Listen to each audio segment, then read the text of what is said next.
Good afternoon. A few days back, we announced a program that we framed as beginning to solve two problems at once. And the frame was simple.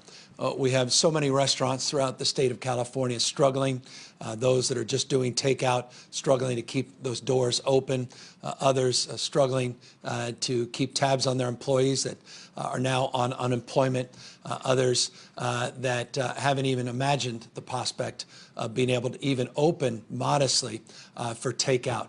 We have seniors, millions of seniors in the state of California, many with no access to nutritious food, no access to prepared meals, no capacity at home, if isolated, to even prepare those meals in the first place. And so we advanced a framework to begin the process of reopening restaurants to start to provide those meals, 3 meals a day, delivered, packaged, prepared, delivered to the doorstep of seniors all throughout the state of California. That program now is just starting to take shape in cities and counties, large and small, all across the state. The state of California put out the framework, and it's the city's responsibility to engage the restaurants and work through the protocols. We've seen cities like LA and others really excel in this space, and we're very encouraged by this program.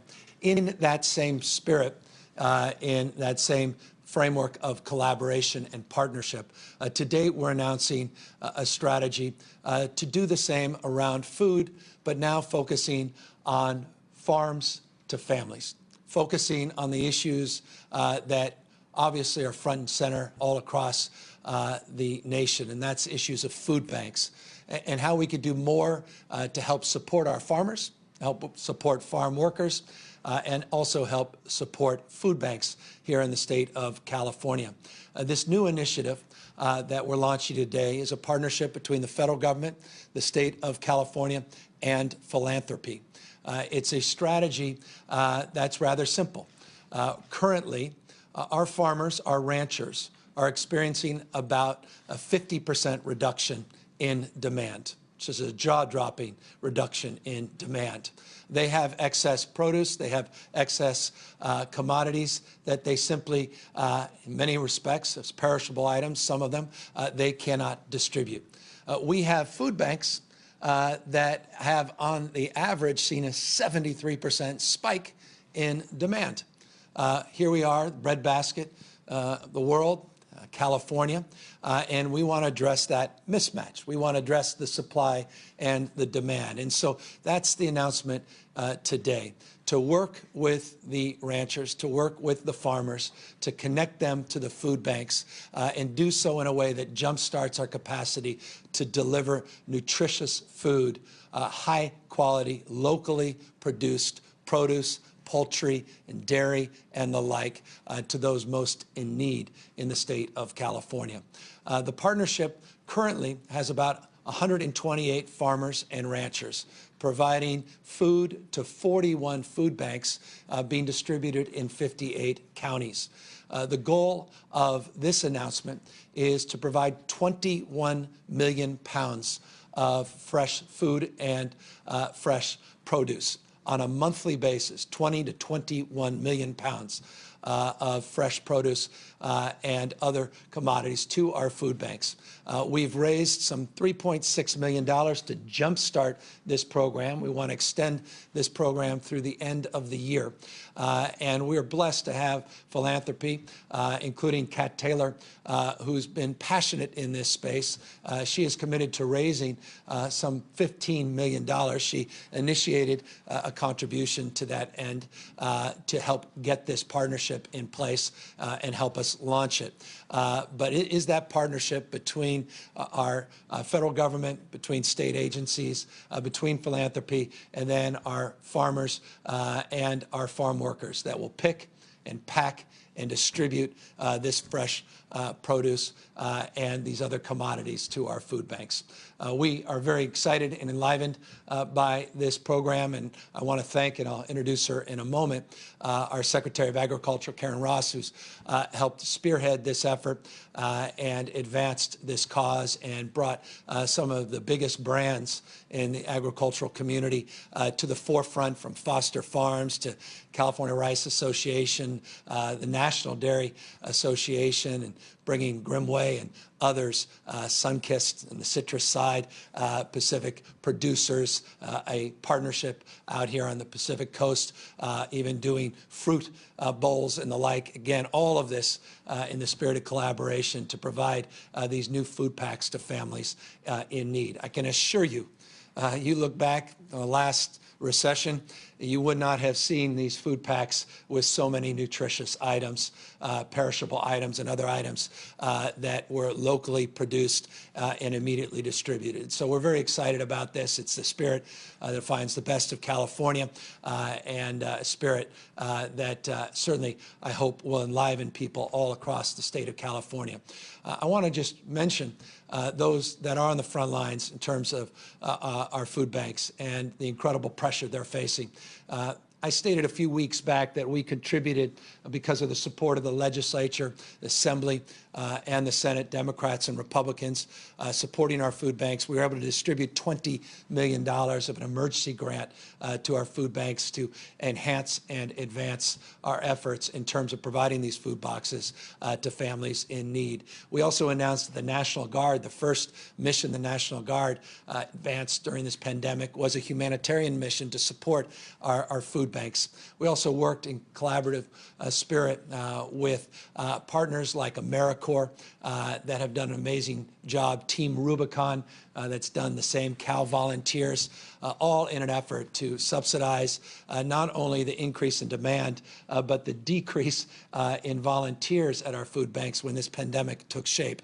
They have substantially addressed a lot of those issues. It's not by any stretch perfect, and I will, as always, ask on you, to the extent you are available to help support that cause, to volunteer your time and attention through our CaliforniansForAll.ca.gov website, because the food banks still need more volunteers. But I want to acknowledge the partnerships that have been advanced, particularly between those four organizations, the National Guard as the original anchor, and AmeriCorps, Team Rubicon, and Cal Volunteers are really helping support the distribution of food for those most in need. So connecting California's farms, farm workers, connecting to the cause of our food banks, getting product and produce that otherwise would literally be thrown away as waste, and now providing a tax credit to the farmers of 15%, and providing a wage to the farm workers, and getting philanthropy to help support this, and getting those federal dollars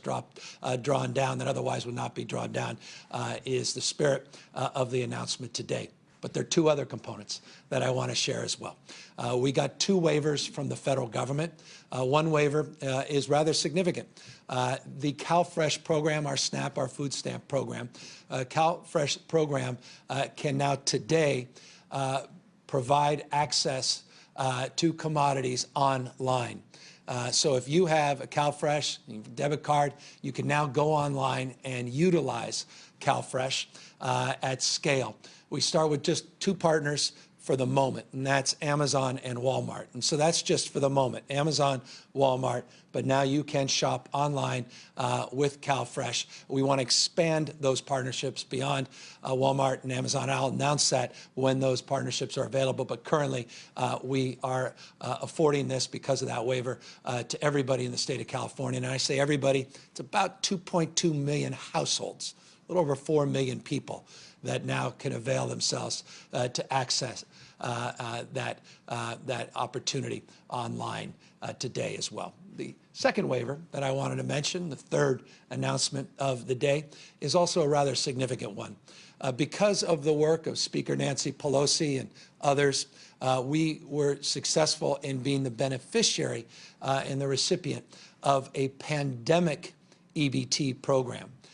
We were able to work with our federal partners on an additional waiver for this program to provide up to $365 additional dollars, an additional $365 available under this pandemic EBT program for children and families that otherwise would have gotten the benefit of reduced or free breakfast and lunch in our public school system. Because we shut down the schools, still doing learning, distance learning at home, but the physical schools are shut down. Those meals, with a universe of roughly 3.8 million children that are eligible for those programs, those programs are not providing, in every case, those meals. And so this pandemic EBT program will make available a universe of up to $1.4 billion for 3.8 million eligible families. Again, that's the universe of possible to begin to utilize those dollars from that CARES Act to advance their nutritional needs.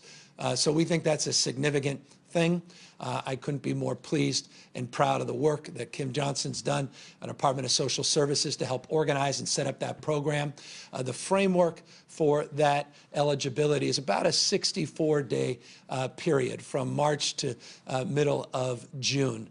But the universe of available dollars is rather large, and we just want to make sure it's socialized, and we're doing everything in our power to get that information out there, and of course encourage others that may know people that fall into that category of being eligible for free or reduced breakfast and lunch programs to know that these dollars are available for them through the EBT program, and we're going to do our best to get them in people's pockets because we deeply recognize people's food insecurity, not just their economic insecurity, and we don't want to exacerbate that to the extent we can. So partnerships in our food banks, partnerships with our farms and ranchers, partnerships with local producers to help local food banks, partnerships in terms of philanthropy and volunteers, people doing more to create more access and opportunity, and not just in person, but now also online to draw down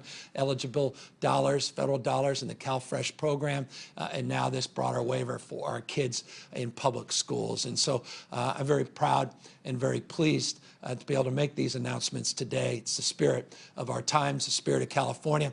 What often takes a year, now we need to do in months. What takes a month, we now need to do in weeks. What takes weeks, we need to do in days. And what we used to do in days, we need to do in hours. And I recognize every day I come here making announcements, also following up on previous announcements and metrics and marking moments. I realize it can be overwhelming, but that's the moment we're living in. You can't just do one thing at a time. You've got to do many things at a time. And we're dealing with a pandemic. We're dealing with a crisis. It requires a focus. It requires an intentionality. It requires people doing things they never imagined possible, even just 2 months ago. I'm just incredibly proud of everybody doing what they can, as we say, to meet this moment. And so one of them, I'll just offer the mic here in a moment, is our Secretary of Agriculture, who has been actually fighting for some of these programs for years. Since my days as Lieutenant Governor, I heard her talk about these programs. And again, sort of proving the point, in just a few weeks, she was able to put something together that she's been talking about for years, our Secretary of Agriculture. Thank you, Governor, and thank you for your leadership. We appreciate your support. We appreciate everyone's support for really looking for California-grown product wherever they might be. Our farmers this year have gone through quite a shockwave, like all of us have, but they're working every day to continue the kind of bountiful, nutritious productivity that is a hallmark of California. We are blessed to have the farmers and ranchers and farm workers that we have, who have made us the #1 agricultural state and the leader in our tree nuts, in our dairy, in our fruits and vegetables. I like to tell people that if you've had a salad today, there's a 50-50 chance all of that product in that salad came from the great state of California. But the shock to closing down food service has ramifications for how we all shop and eat these days. 50% of our food dollars are spent in the food service arena, no longer in retail like it used to be. And that has backed up product. And because it is so perishable, some of it has just come out of the ground, destined to go across the country. We had a program that was in place because of the foresight of tree fruit growers working with Second Harvest out of Oakland 15 years ago to say at any time of the year, we have markets that are not absorbing all of our crop, but we don't want it to go to waste. We want the citizens of California to have access to that healthy food. They ran a pilot program that led to the California Association of Food Banks developing the Farm to Family program. I am proud that when I was a member of the State Board of Food and Agriculture, we created a partnership to make sure that we could take this program statewide and use it to prevent waste, to use it to get all that is good that we grow in this state to the citizens of this state. It is a highly developed network. It has logistics like any other food distributor does. It has 4 regional coordinators that go out and solicit donations from our growers and our ranchers. They take straight donations, and oftentimes, if there's just not enough money to cover the farmer's costs of harvesting that, they will pay a portion of the harvest costs to be able to get it transported into the central food bank so it can be repackaged and distributed up and down the state to the 41 food banks that are serving all 58 counties. It's a remarkable program, and I believe because we had it in place, we were able to prevent extensive food waste that was bound to happen because of the suddenness of the change of our economy and our buying habits. I also want to thank the people on our state board who have a standing task force around food banks and food insecurity. They are meeting, even as we are here today, discussing not only the short-term way to respond to the tremendous need of our citizens, but also what do we have in place long-term to be able to ensure that every child, every senior citizen, every family has access to healthy California-grown fruits, vegetables, tree nuts, poultry, beef. We have it all 400 commodities. Looking forward to working with you, Governor, to expanding this program. Thank you very much. Thank you, Madam Secretary. As I say, Secretary Ross has been working on this program for years. It's a very important program, but it's never scaled to the extent now it will. I noted 128 participants.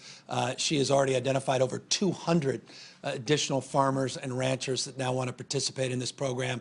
And because of this jump start, we believe it will substantially and significantly expand in real time. And thanks to her leadership, I'm confident that will take shape to the benefit of hundreds of thousands of families all up and down the state will have these quality opportunities to get America's finest produce, some of the finest citrus, well, I won't go through the list, and dairy and rice, but you get the picture. And we're very, very grateful that people will be getting these food boxes. And by the way, just for what it's worth, I say food boxes.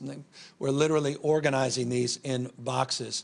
That $20 million emergency grant, about 900,000 of these boxes went out. It provides a family of 3 or 4 up to 3 to 4 days of food. So it's not just canned items. It's, again, all of these other perishable items that are fresh and ready to be consumed that otherwise in a supply chain where market demands dropped in half would otherwise, as we said, go to waste. And so that's the importance, the architecture of this program and power of this program as well. Let me just extend, as we do daily, a little bit of update before we open it to questions from folks on a number of key issues and indicators in this state. Yesterday, we talked about a number of indicators and talked about those that we believe are beginning to turn green, some that are yellow, some that are still red. We did a deeper dive yesterday as it relates to businesses and schools, a little bit on child care facilities. We talked about moving from this phase that we define as phase 1 into phase 2 in a matter of weeks, not months. And we talked about phase 3 and 4 being months, not weeks. One of the critical indicators that is prevalent in all of our discussions is the number of people whose lives have been lost to this pandemic, a number of people hospitalized, number of people in our ICUs. I mentioned last week we started to see a record number of deaths in the state of California. I began this week by announcing that tragically we had lost 45 lives on Monday, 54 lives yesterday, about half of the daily number of families that have been torn apart because of this virus compared to the prior week. Unfortunately, today it slipped back slightly up, 78 families that have lost a loved one. And so, again, we monitor this daily. It tends to be the lagging indicator, but it's just a reminder that we're not out of the woods, a reminder of the importance of the stay-at-home orders, the reminder of the importance and potency and power you have as an individual in terms of physically distancing from others and continuing to practice social distancing. Accordingly, while we have seen the number of hospitalized patients flatten and become relatively stable in the state, I mentioned yesterday that it went up modestly. Today, it went up yet again modestly, about 1.2%. Still within the margin of stability, but again, not where we want to see those numbers. We don't want to just see a stable, flat curve. We want to see that curve decline significantly. 0.4% decline in the number, or rather 0.4% increase from a decline yesterday, a modest decline in the ICUs. But we certainly are seeing stability in our ICUs, and that allows our ventilation inventory to be now north of 10,500. That's just within our 416 hospitals. And in addition to that, our own state capacity in terms of our reserves and those that we have obviously lent to other states across the country. So again, encouraging, but by no stretch of the imagination where we ultimately need to see those numbers go, and that is sustained decrease, but certainly still within the frame that it's been over the course of the last few weeks. I want to update you just briefly on the incredible call volume. I've every day or every other day updated you on the work we're trying to do to improve your experience and your capacity of access and distribution of benefits and funds to our unemployment insurance system. 3.7 million people now have filed for unemployment insurance just since March 12th. They have distributed now just shy of over $6 billion, not just shy. They have distributed over $6 billion of benefits, $1.2 billion just yesterday. Just in a 24-hour period, they were able to distribute $1.2 billion. We saw, not surprisingly, a spike in applications yesterday. We saw about 235,000 people apply for unemployment insurance and the new PUA program. That's a pandemic unemployment assistance for people who are self-employed, people who are independent contractors, gig workers, and the like. That was the first day that we had that system operational for PUAs. We were able to unpack those numbers, and it's roughly 190,000 individuals. The substantial portion of that increased volume was in that PUA category. I am deeply aware that many of you tried to access that system online, in person, and struggled to get in every day. And I was very sober about this last week, sober about it yesterday, in terms of addressing the fact that this is day one yesterday, now day two, that we are getting our arms around this. Again, unprecedented volume. You went from 2,500 applications a day just a few months ago, all in, just yesterday, 235,000 applications. Not an excuse. We have to meet the moment. We have to provide more support. And I mentioned the chatbots that we're putting up and the new texting technology. I talked about the 1,340 people that we hired and repurposed to help support the call volume, the extension of the hours, 7 days a week, 8 to 8 p.m., and also talked about the additional 600 staff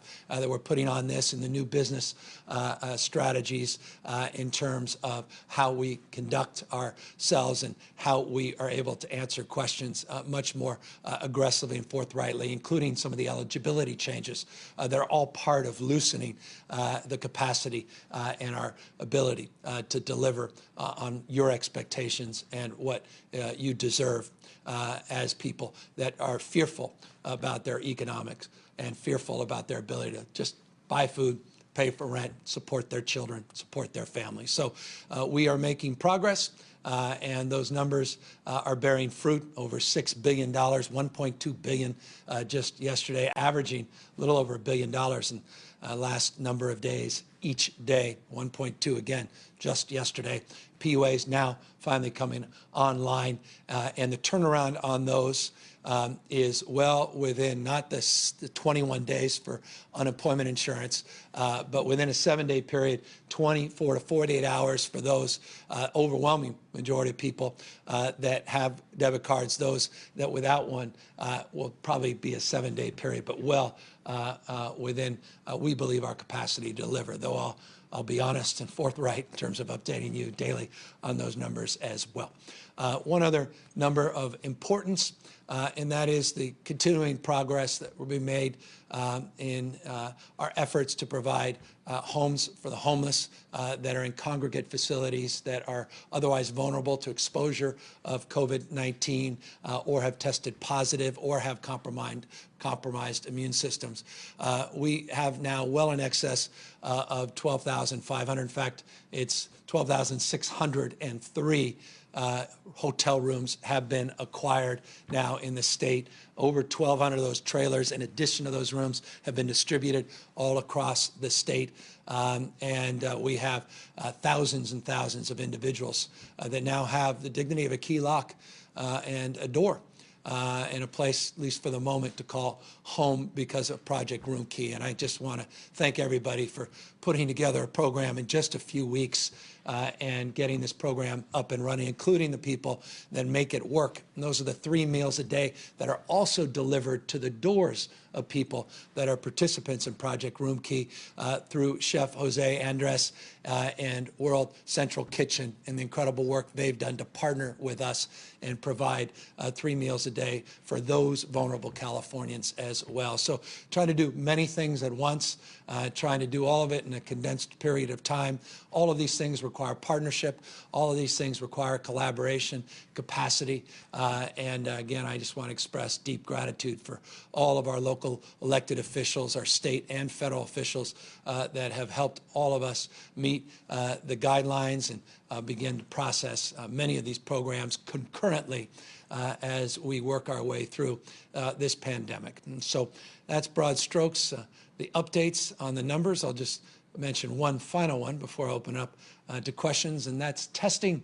Always important. We'll update you tomorrow a little bit more on contact tracing and our workforce and our new partnerships that we're forming. But on testing, we broke, at least from my perspective, an important threshold. Again, we started 2,000 tests a day in March. March was just last month.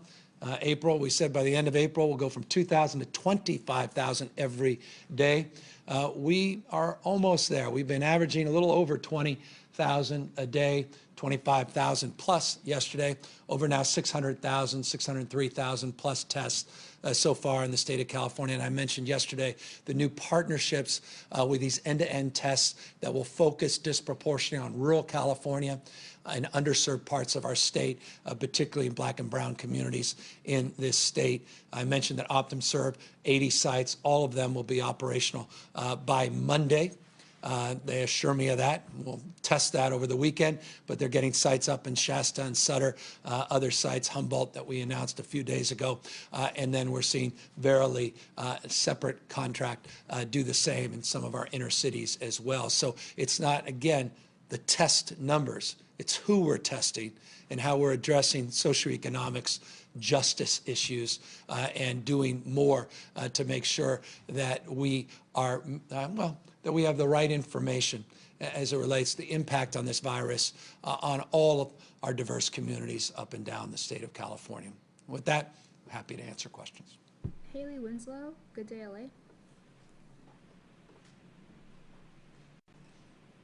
Haley? Hi, I'm actually with Supervisor Wagner in Orange County right now doing an interview with him. They unanimously voted yesterday to approve reopening businesses with guidelines in place, and I just wanted to get your thoughts on that. I'm actually in the middle of the interview right now, and Supervisor Wagner, Can't help you with the interview. Let me just. What we were saying is the Orange County order satisfies Orange County. The sheriff will not come and ticket you, but the state orders and any local city orders remain in place. All right, Supervisor, I think it was Supervisor. I'm not sure who is on the line, reporter or the supervisor. I think I'll let you get back to your interview, but I, as you know, laid out very detailed terms yesterday, the strategy for California to make meaningful changes to our stay-at-home order. As many of you know, we have 6 indicators that will determine our decision-making. It won't be on the basis of, political considerations. It won't be on the basis of pressure. It won't be on the basis of what we want, but what we need to do. And what we need to do, from my humble perspective, is listen to the public health experts, listen closely to what's happening with the virus, look at data, make the determination to guide our decision-making. As everybody knows, this state is a very large state. Conditions are very different in different parts of the state. I will say about Orange County, it's important. The supervisor is well aware of this. Orange County is the 4th highest number of people of all 58 counties hospitalized in the state of California. I'm concerned about that. LA County, San Diego, surrounding counties, number 1 and 2. So we have a lot of work to do to keep people healthy, keep people safe. That's the data, and the data leads our decision-making. Again, I appreciate all the hard work of supervisors up and down the state, city council members up and down the state, the incredible work that mayors are doing as well, and I appreciate the spirit of the question. Rachel Becker, Cal Matters.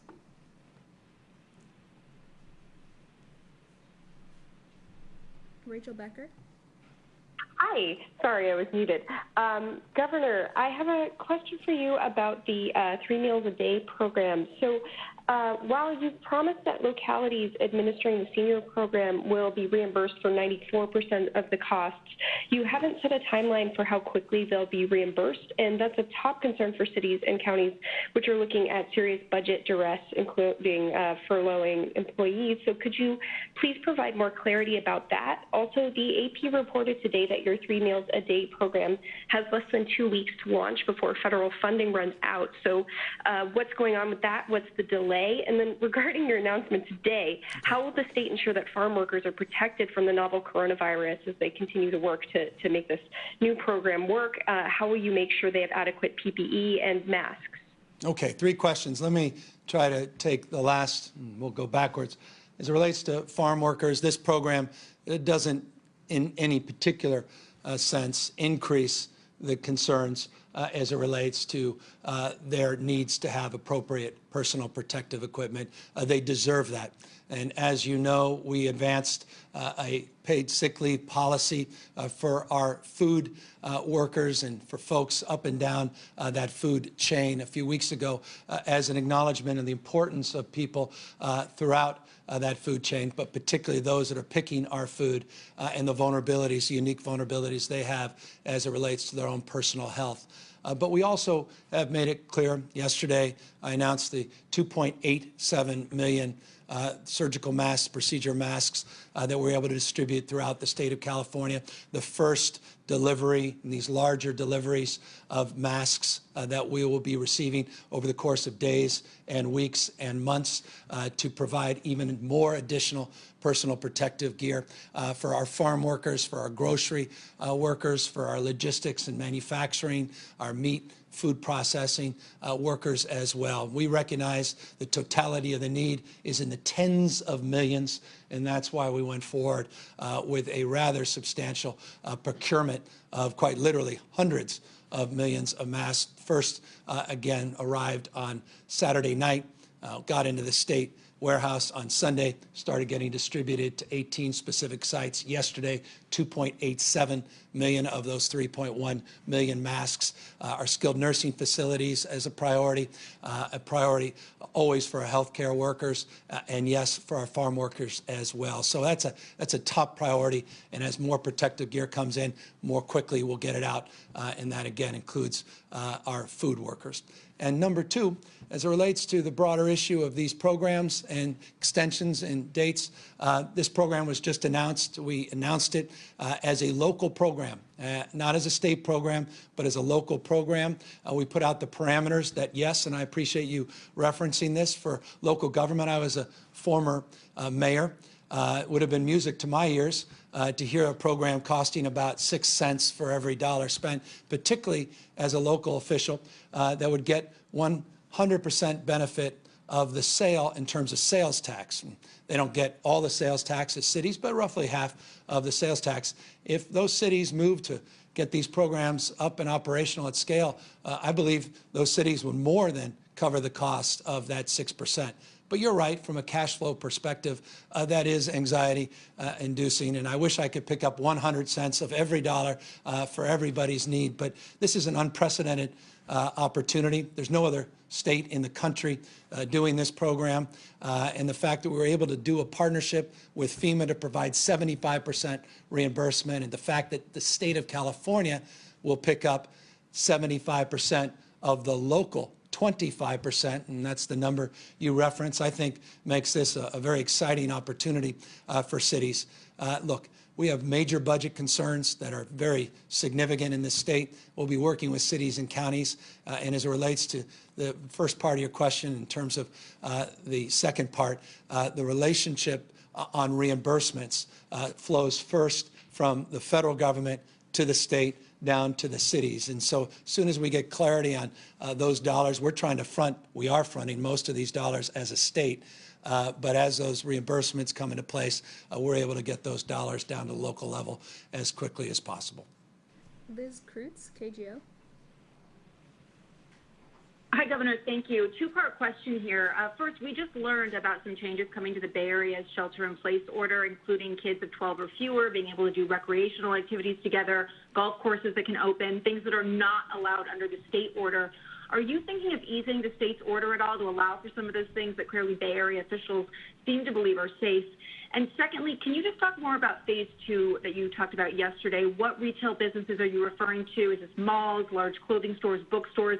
And what should these businesses be doing to make sure that they're prepared for when they can reopen in just a few weeks? Like, what kind of guidelines might they need to follow? Thank you. Thanks.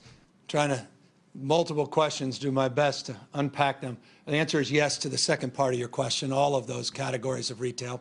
I had a meeting that we invited members of the press to participate in yesterday, where we had specific conversations to more substantively answer the question that you've posed about certain categories of retail and how we will provide guidance by sector and in some case by geography based upon local conditions.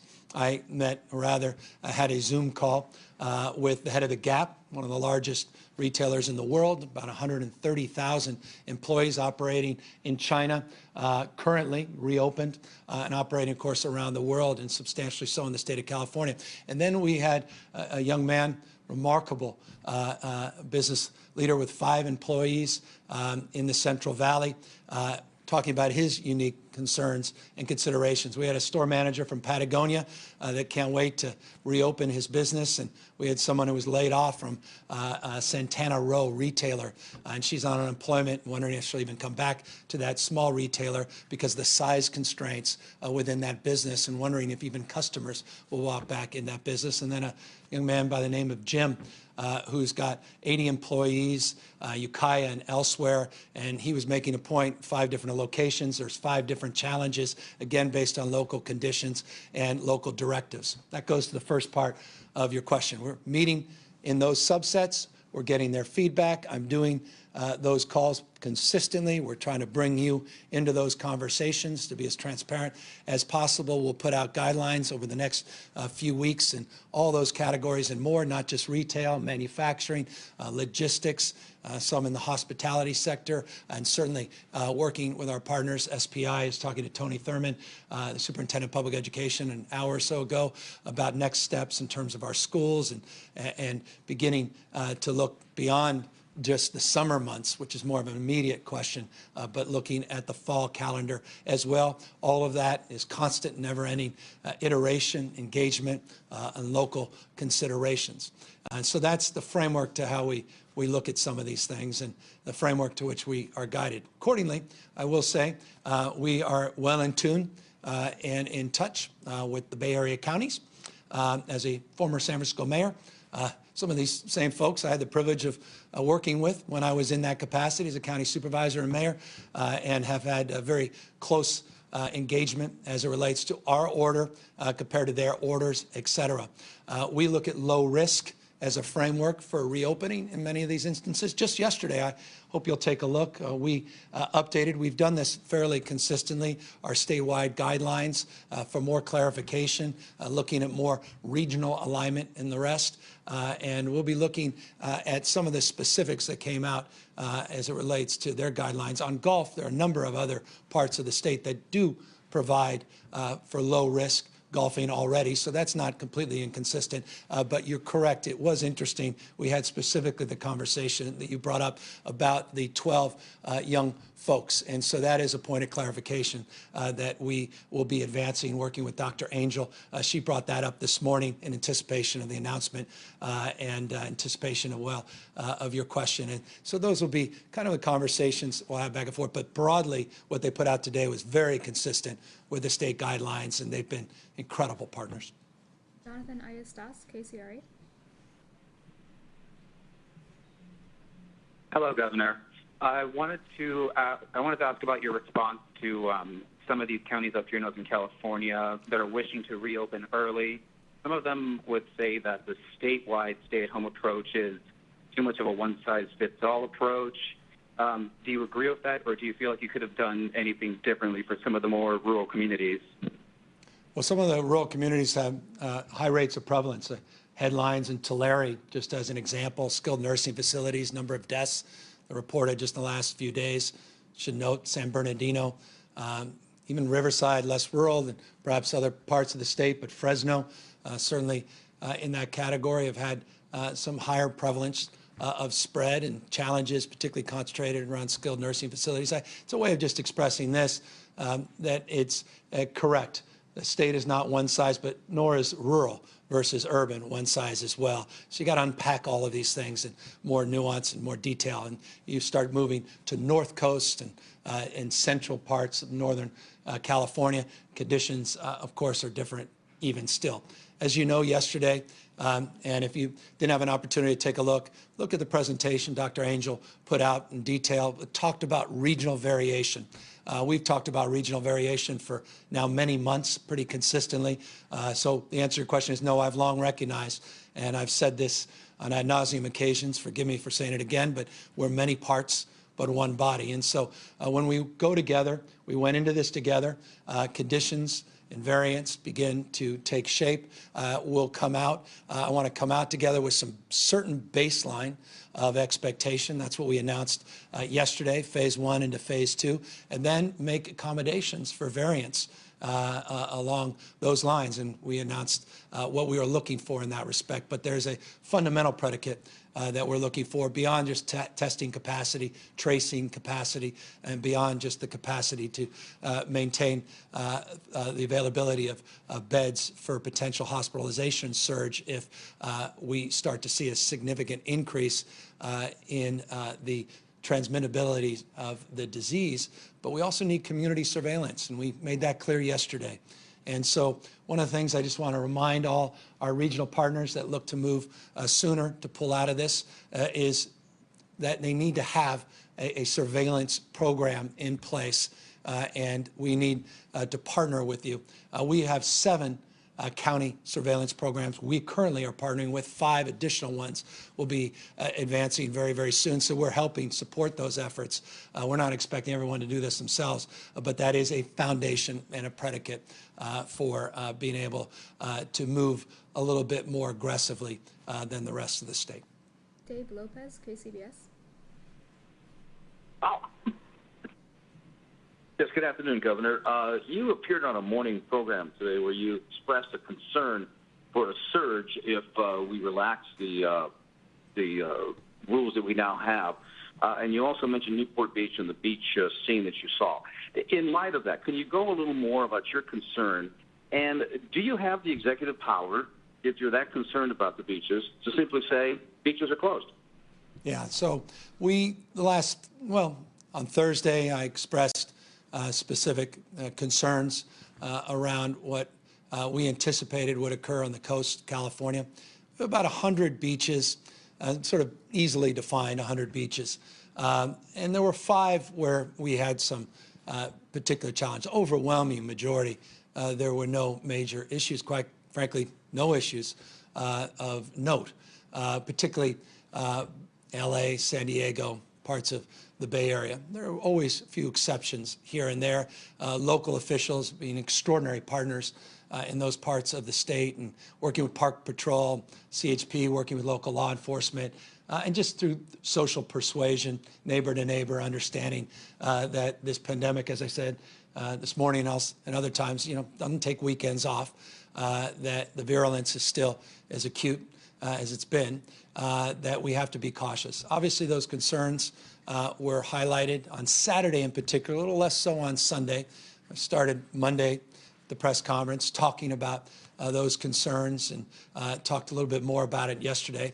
I will, to answer your question, be making some subsequent announcements. We've been working, I mentioned this yesterday, we had a conference call with local law enforcement and state law enforcement about some protocols and procedures, and we wanted to get some feedback from them. We did get that feedback, and I'm working with state parks and others, and a lot of our other partners, Coastal Commission, state lands, and others, to really figure out what our next steps are. And I can assure you that clarity will come in a very short period of time, as early as late this afternoon today, as late as early tomorrow. Final question, Karma Dickerson, Fox 40. Hi.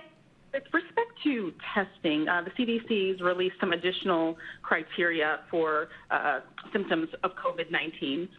Are those going to be implemented into the screeners for testing in California, and how quickly will that be adopted, and what kind of processes will be in place to make sure that the different testing sites that the state is contracted with are in fact implementing that quickly? Because in the past there has been a lag, particularly with Verily and Sacramento, between the stated screening policy and what people are actually seeing when they try to get screened. Yeah, as you know, we didn't wait for the CDC to change their guidelines. California was the first state to move further than their guidelines and start the process and protocols and procedures to implement testing for asymptomatic individuals. So to answer your question, we got a little bit ahead of the CDC. Now, you more specifically are talking about one particular contractor. There's over 250 in the state of California, and some of their specific protocols in one particular part of the state, Sacramento.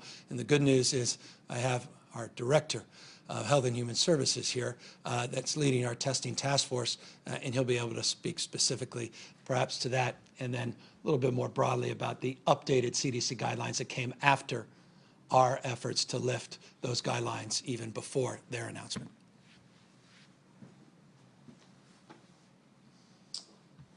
Thank you, Governor, and again, as always, thank you for the question. Days ago, we made a change to our own testing guidelines for the state to allow us to test more individuals, not just those who are symptomatic enough to show up in the hospital emergency room or who are quite sick in our congregate care facilities. We have consistently been pushing the envelope on this as our testing capacity increases, allowing more and more Californians to be eligible to get testing. And as that increases more, we are anticipating further relaxing the standard around who, or priority of who, will be tested so that more and more Californians can be tested. We still have a priority to make sure that those who are symptomatic and quite sick get tested, that those healthcare workers and residents in congregate care facilities, including skilled nursing facilities, are prioritized as well, but moving away from the strict symptom-only testing to allow us to get a better sense of all Californians and what the prevalence is across the state. So we are anticipating, even in the next couple of days, reissuing our own guidance and priority list so that it reflects this fact that more Californians can and should be tested.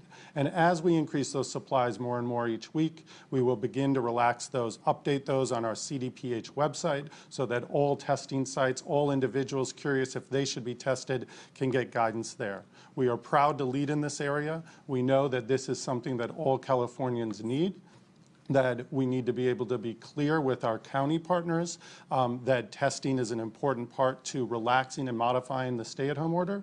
So as we continue to build up that capacity, we will communicate that out. The CDC, I know, is similarly looking to make sure that the guidelines are not restrictive as testing capacity increases. So we are all moving forward with that. I would say California continues to lead and push those a little bit farther. Thank you. Thank you, Dr. Galley, and thank you all for tuning in and for your attention, for the questions, and thank you for your inclusion. In that spirit, I mean those 30,000+ people that are included in the numbers of people that have come to the CaliforniansForAll.ca.gov website to contribute their time and energy and support our food bank operations, support those most in need, encourage people that want to contribute, want to give of their time and energy, their money, to go to CaliforniansForAll.ca.gov website and contribute and participate and continue to, I think, extend the most important effort in terms of participation, and that's the individual choice that we make to practice physical distancing and continue to abide by local and state stay-at-home orders. We are in a period of transition, of modification. We're in a period of iteration between local, regional, state, and federal guidelines, be it the CDC guidelines, be it local jurisdictions like the Bay Area coming together and moving to come closer to the state guidelines, and then challenge a few of those parameters, others that want to go much, much further. And so every day we will be, again, engaged in conversations, open argument, interested in evidence, recognizing always regionalism, recognizing variance, but also recognizing this, and I'll close, and that is the number of hospitalizations went up again yesterday. Number of ICU patients went up. Number of deaths, again, went up to 78 from 54 yesterday. I can't impress upon folks more that just because we're at a stage of exhaustion and frustration, a little bit of cabin fever, that this virus is behind us. It simply is not. And in the spirit of that last question, prior to the last question of potential spread, don't take my word for it. Take Dr. Fauci's word for it. Take Dr. Galley and Dr. Angel's word for it. Take the medical profession's word for it. We can undo our progress in a very short period of time. What's taken us almost 2 months to produce in terms of getting stable numbers could be unwound in a period of just a week or two. Why put ourselves in that position when we are just a week or two away from significant modifications on our stay-at-home order, where we could begin a phase 2 of beginning to reopen sectors of our economy that are low risk, but do it in a thoughtful and judicious way. Again, not on the basis of pressure, not on the basis of pomp, not on the basis of promotion, but on the basis of data, on the basis of science, and on the basis that is unifying, I think, our health professionals, and that's your health, your safety, the health and safety of the most vulnerable Californians, our seniors, and making sure when we do reopen our schools, our children, and to make sure that they're not vectors of spread of this virus, that they're protected, and those that are serving our children are also protected. That's the hard work ahead of us. That's the hard work inside of us. We'll make those determinations on the basis of our behavior. And based upon the behavior of 40 million of us in the state of California, I have great confidence and expectation over the next few weeks. Take care, everybody.